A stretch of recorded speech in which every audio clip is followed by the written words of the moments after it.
So today we got some demolition going on. All right, so I got the entire kitchen ripped apart. I'm laying a new floor. Let me show you what I'm doing here. So the island is gone, the sink is gone, the stove is gone, got to remove the refrigerator. All of the stuff is gone. But now I got to demolition my floor, and it's going to be a nightmare. It's tile. Now when they built this house in 2003, they used like 1999 tile instead of, you know, the updated stuff. And well, it looks like which just so happens that the people that built this house were also. So I figured today would be the perfect day to check out the all-new Ryobi Rotary Hammers, the 18-volt HP ONE Plus. Now, when Ryobi came out with this at first, I sort of said to myself, well, why would they? I mean, they're basically DIYer tools. You know, I don't think a heavy-grade contractor is going to go out and buy this thing.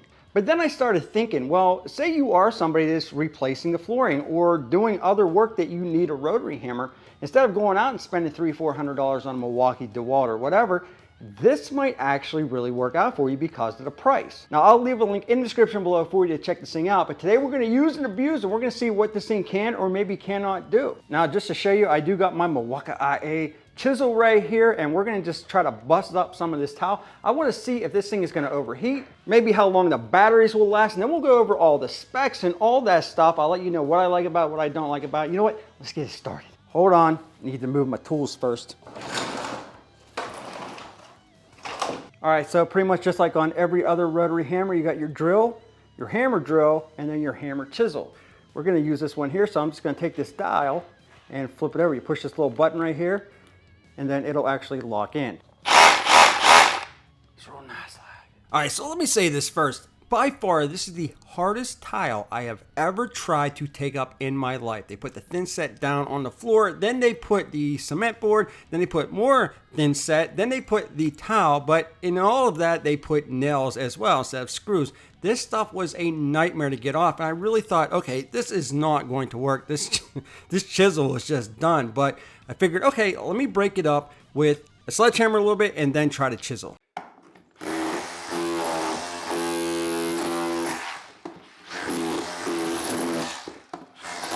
Now you're probably asking yourself, why did I decide to go with a rotary hammer and a chisel instead of just like a large spud bar?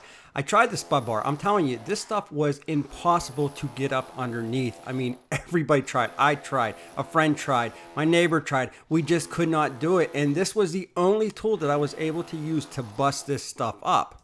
Now here's the thing with the Ryobi. The Ryobi battery power on this was insane. Now, even though it was a lot of work getting this stuff up and actually trying to get up underneath and just, it was a nightmare.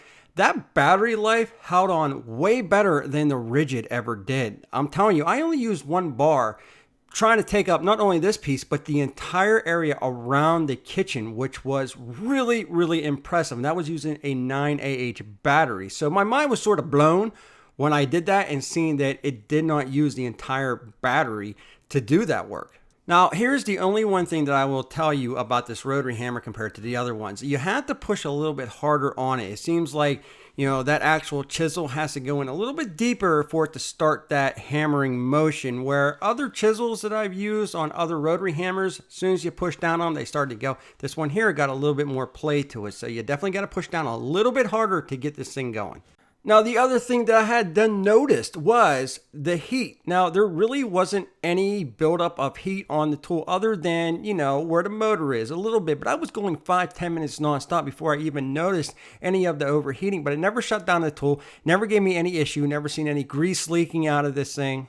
But that's any tool. No matter what tool you're using, you're going to get a little bit of heat because you got those moving parts inside. So never had any concerns with overheating of this tool. And the other great thing that I noticed about this is that it was more compact than I thought it would be for a Ryobi. All right, so I've been going at this for a little while here, and I'm gonna be honest with you. Well, check this thing out. All right, so this is how much floor tile we pulled up, and it's only used one bar on that battery. Now that's a 9AH.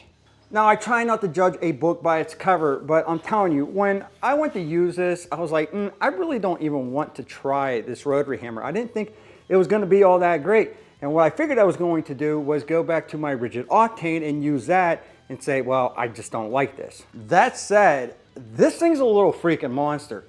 And let me tell you why. It got everything you'll need just like a professional one does. You got your stop right here. You can add in your chisels or your rotary hammer bits. I already showed you can turn this into a drill, a hammer drill, or the chisel. But what they also did, just like the rigid, was they put this vibrator right here and it helps dampen that vibration. So you can see this thing moves a little bit. What's nice about this is when you're chiseling or using the rotary hammer, you're not jarring your wrist. Now, as for the heat, you feel a little bit of heat up on top, but really not that much. And to tell you the truth, I think the battery performance is actually better than the rigid octanes was.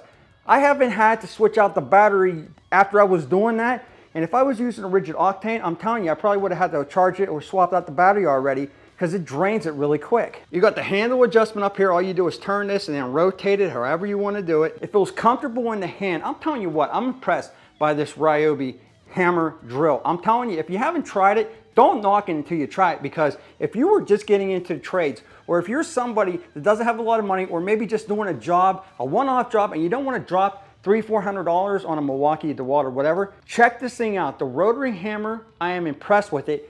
Not only am I not going to go and grab my rigid, I'm going to continue with this because I actually think I like it a little bit better. Yeah, this little Sunzo Biznitch, this thing is pretty impressive. So I am definitely recommending this. If you need to rip out towel or maybe drill holes every once in a while, you're looking for a rotary hammer, don't knock this until you try it. I'm telling you now, I didn't think it was going to do anything. I'm impressed by it, and I'm giving it the TRZ stamp of approval. So I want to know what you think. Leave me a comment in the comment section below. Have you tried the new HP rotary hammer from Ryobi yet? And if you have, what do you think about it?